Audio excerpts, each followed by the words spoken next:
Palace intrigues began once again. Now, power not blood would decide the throne. And Russia was being dragged into a new storm. The young German princess arriving in Russia did not yet know she would change history forever. This princess, named Sophie, converted to Orthodoxy and changed her name. But palace life was nothing like she expected. Intrigue and power struggles were everywhere. And young Catherine would soon begin dreaming of the Russian throne. In 1762, Russia was once again dragged into a palace coup. Catherine gained the support of the army and imperial guards. Tsar Peter III was removed from the throne, and the Romanov palace was stained with blood once again. Russia now had a new ruler, Catherine the Great. When Catherine ascended the throne, Russia was entering a new era. Her goal was not only to keep the throne, she wanted to make Russia the strongest state in Europe. During Catherine's reign, the Russian court became increasingly European in style. But behind the palace's luxury, millions of peasants lived under harsh conditions.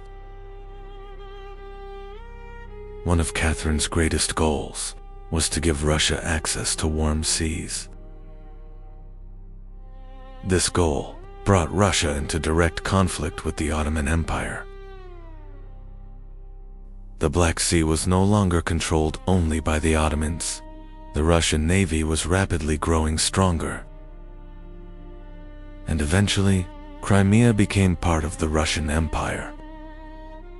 During Catherine's reign, Russia began expanding not only southward, but westward as well. Poland was divided, and Russia advanced toward the heart of Europe. European powers could no longer ignore Russia. Under Catherine the Great, Russia had become a true superpower. In 1796, Catherine the Great died. Russia was now a vast empire, but its future was uncertain. At that very moment, a new power was rising in Europe, Napoleon Bonaparte. And very soon, Russia and France would be drawn into one of history's greatest wars. In 1812, Napoleon marched into Russia with one of the greatest armies in history.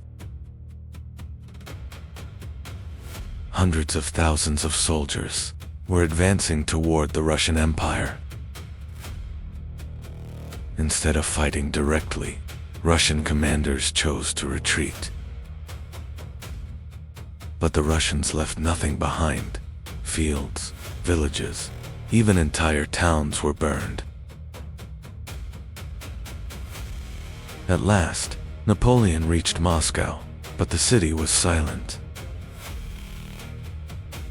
Soon, Moscow was consumed by flames. Russia was willing to burn even its own capital. Then winter arrived. Cold, hunger, and disease began destroying the French army. When Napoleon retreated, Europe's greatest army had been shattered. In 1814, Russian armies entered Paris. With Napoleon's defeat, Russia became one of the most powerful states in Europe. The Tsarist Empire was now at its peak, but beneath its glory, great problems were growing. While magnificent palaces rose, millions of Russian peasants continued living in poverty. By the mid-1800s, Russia had begun to change.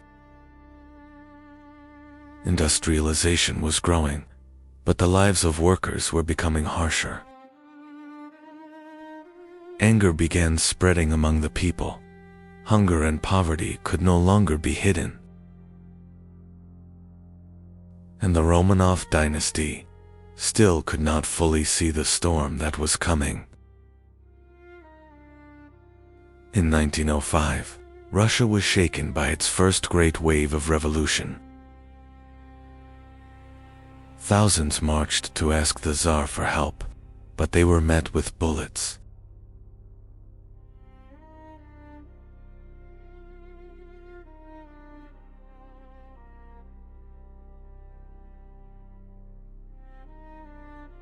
This event destroyed the people's trust in the Tsar.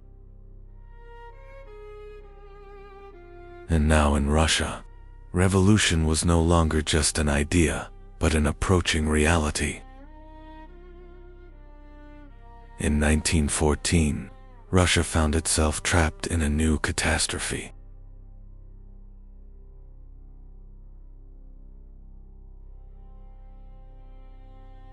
World War I began destroying the Russian army and economy. Hunger was spreading through the cities. People were no longer thinking about war, but survival.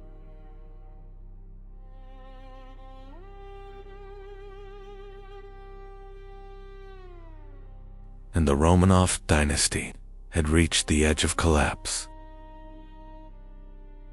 In 1917, Russia finally exploded.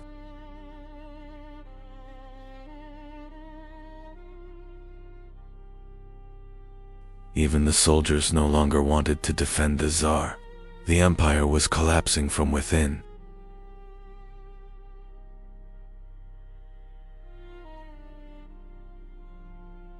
And finally, Nicholas II abdicated the throne.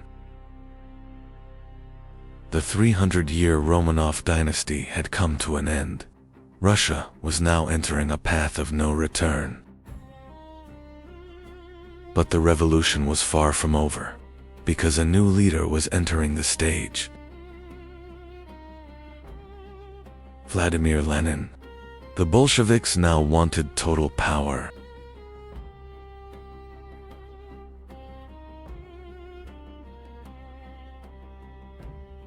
In late 1917, the Bolsheviks seized control of the government.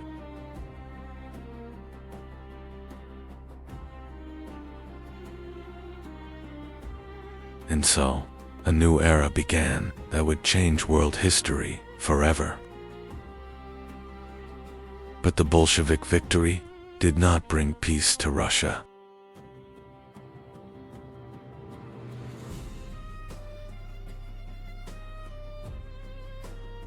The country was soon dragged into civil war. The Reds and the Whites were fighting each other.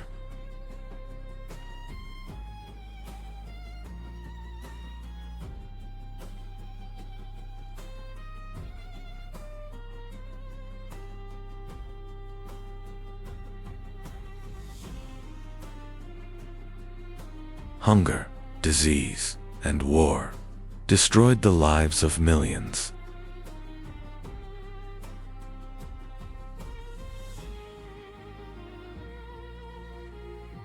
But in the end, the Bolsheviks won, and the foundations of the Soviet Union were laid.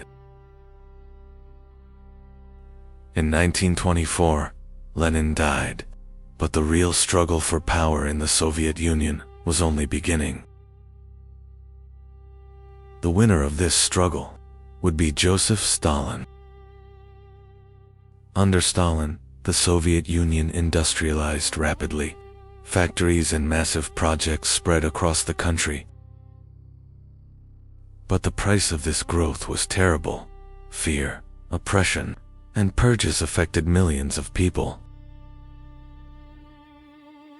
In 1941, Hitler launched an invasion against the Soviet Union.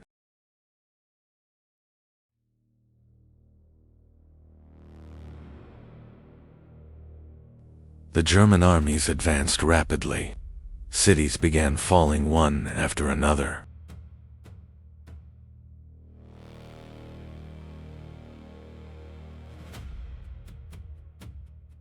But the course of the war changed at Stalingrad. The Soviet resistance shocked the world.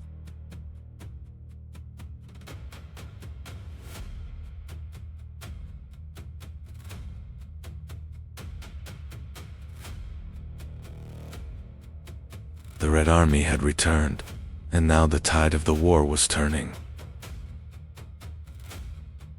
In 1945, the Red Army reached Berlin. The Nazis' final defense had collapsed. The war in Europe was coming to an end.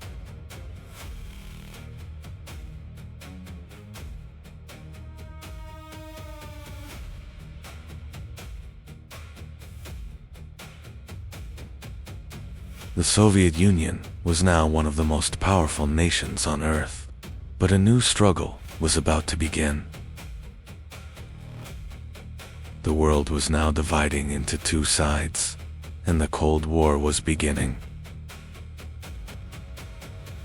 Throughout the Cold War, the Soviet Union competed with America for control of the world. The space race, nuclear weapons, and a global propaganda war had begun. But years later, the mighty Soviet Union began to collapse. From Viking principalities to the Soviet Union, Russia became one of the most powerful and complex empires in history, and its story is still continuing.